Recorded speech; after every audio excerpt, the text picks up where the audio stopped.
before I get into this video, be sure to like and subscribe and ding dong that notification bell because it helps me out a lot. Hope you enjoy, and I'll see you on the other side. Anyways guys, I'm back, and today's video is going to be a big one. It's probably going to be the biggest and most serious video I've done to date.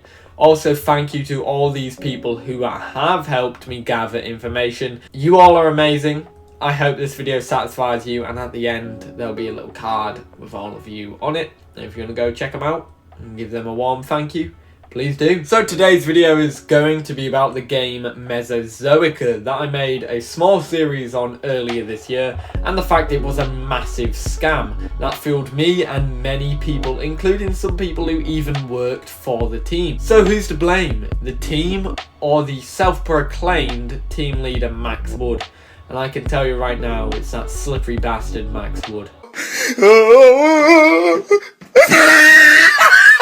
So in this section I will be talking about the owner and the self-proclaimed leader of the game, Max Wood, who in my opinion is the one who truly scammed us all. So firstly, Max is the team leader and, well, the self-proclaimed team leader, and while he has stated a lot that he doesn't develop games, and here's a nice image to show that. Now the reason why this was an early concern for me, as he hasn't developed games before, he could only be using Mesozoica and the team to manipulate the audience and even the team and leave when he released the game, which is exactly what happened. Now the manipulation can clearly be shown by this text from Max, which I was given to by a very kind man called Marco Engelhard. The image shows that Max is hiding behind the other developers. He's claimed that he doesn't control the project of Mesozoica. However, he has claimed before in streams as the spokesperson and the team leader. Max Wood himself used to also work for Prehistoric Kingdom, which is another indie park builder game, which is really good, and I think you should go and check it out. It's got a nice art style and it looks really cool. Anyways, here is a statement by a developer of Prehistoric Kingdom called Nathan. He published this on Discord in January of last year, and it states that 2 years ago Max used to work for the game, and well,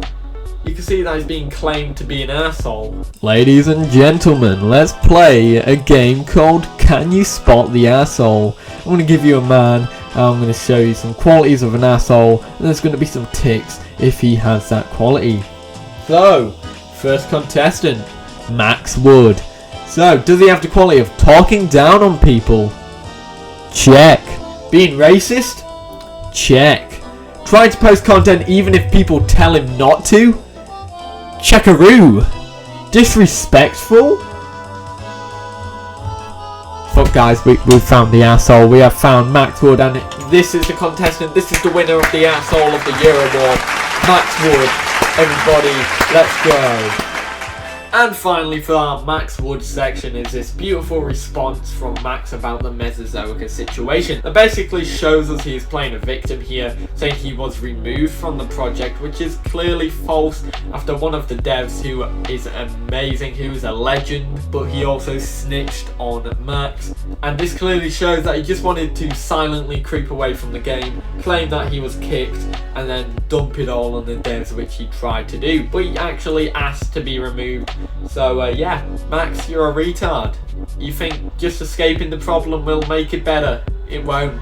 This will not stop haunting you for a good time. One final part for the Max part, and that's that from a developer who left the game early on, stated that Max was basically dictating the company, and the link to the full image of the convo that the guy had will be in the description, so definitely go and check that out. It's a really good read, and it shows you just how much of a knob Max is to the developers as well. I wanted to make this video to clarify the... So as far as stolen content goes, you'd think a new game like Mesozoica, a fresh new game, wouldn't have any stolen content. It's all original. That's what they said, wasn't it? Everything's for the people, for the customer, and they made it uniquely for them.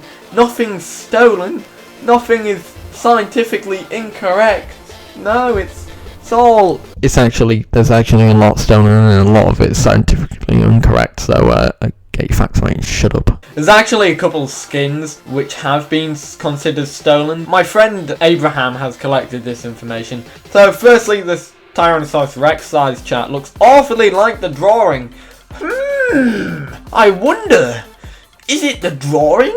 They basically look exactly the same, and the actual drawing fits into the size chart perfectly. Now the question is, why didn't they use their own model for reference? You know, they've got one, but why didn't they use it as a reference?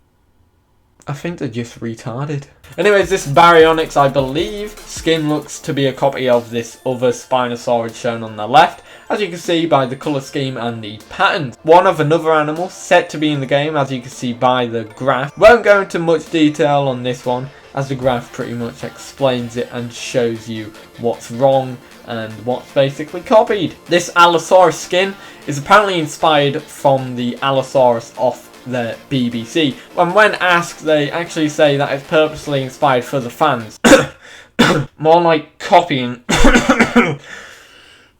Oh, sorry, I just came down with a little bit of a cold. Another stolen piece of content is actually a skin texture from Prehistoric Kingdom.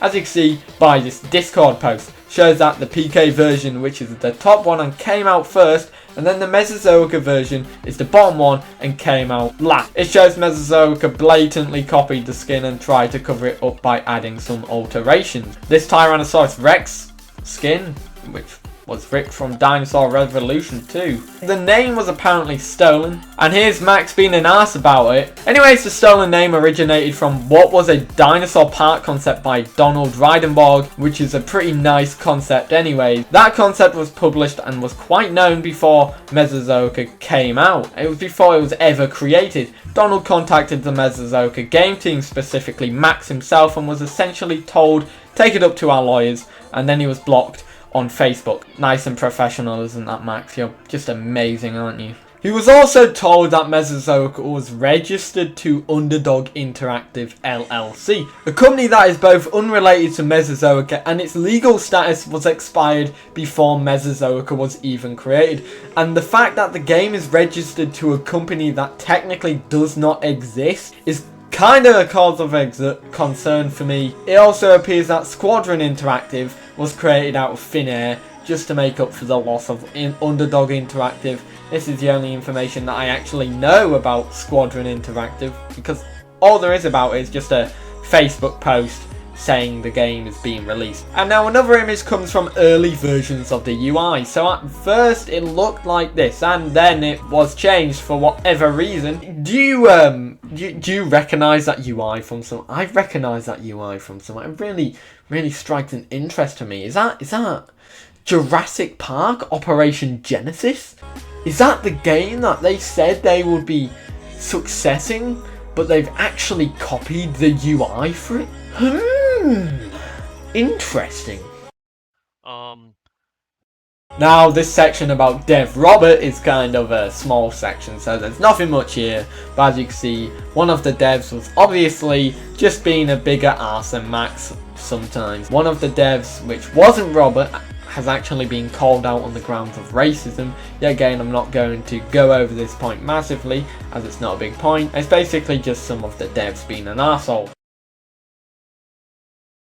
Yet again, we have the no refund lie, which was told by Mesozoica because everyone who backed on Kickstarter wanted a refund. So Max claims that they do not have the funds to refund all of the Kickstarter backers and even pay some employees. Now let's do some quick maths provided by Marco. So let's start. Steam Spy records the game having just over 20,000 owners, so let's round it to 20,000. The game was released at £25 when it was released, however it was lowered to around £10 in the Steam sale and dropped to £15 altogether. So I'm going to put the price at around an average of £16, which is in between the start price and Steam sale price. Now Marco's guess here is that it has made £320,000 off of this alone as a low estimate. Now that's not only the amount of money that the game has earned overall, that's from Steam alone. Kickstarter funds is £55,000, so adding the Kickstarter funds, which is £375,000 overall. Finally, you take away the Steam cut, which is £25,000,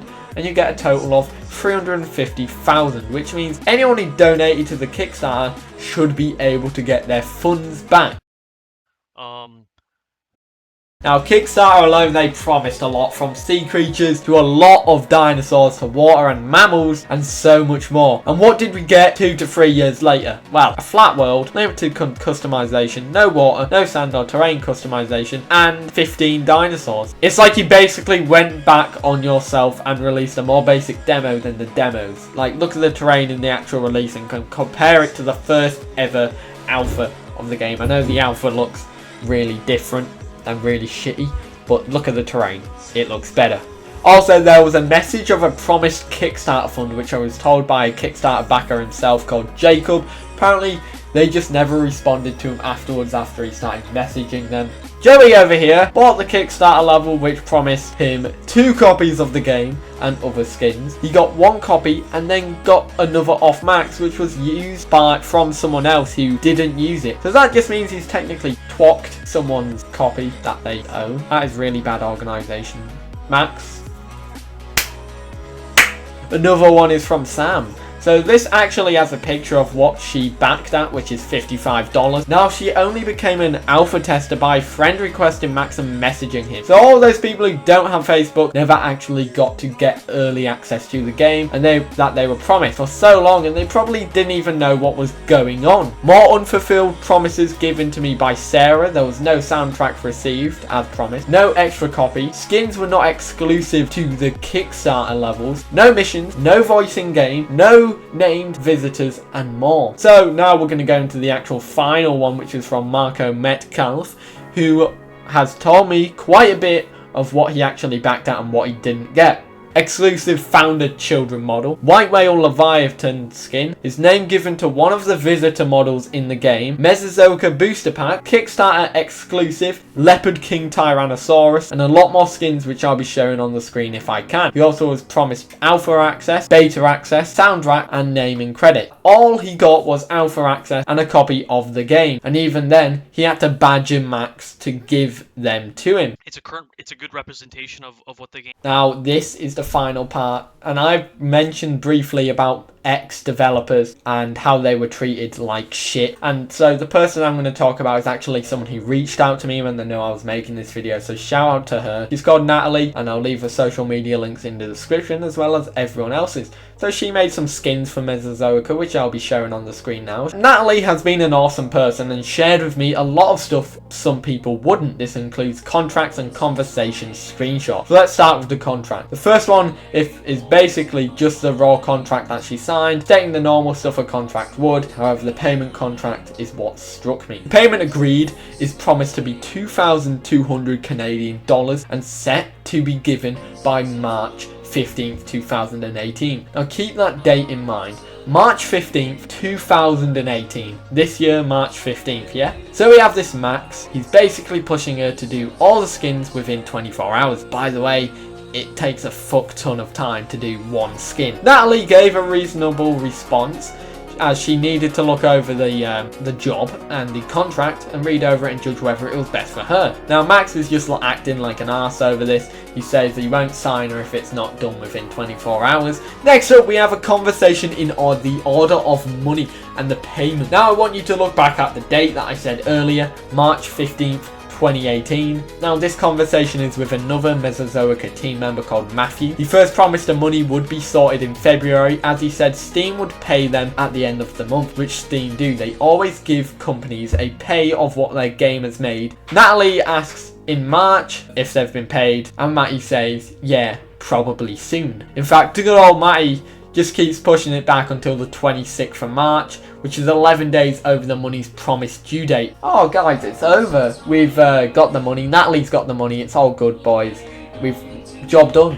Guys, this was Gordon with the anti-bullying campaign. Oh, it doesn't stop that. He then claims he has to wait for the next payment, and by the way now, Mesozoica and the team would have had well over $100,000. He claims that he doesn't have the money.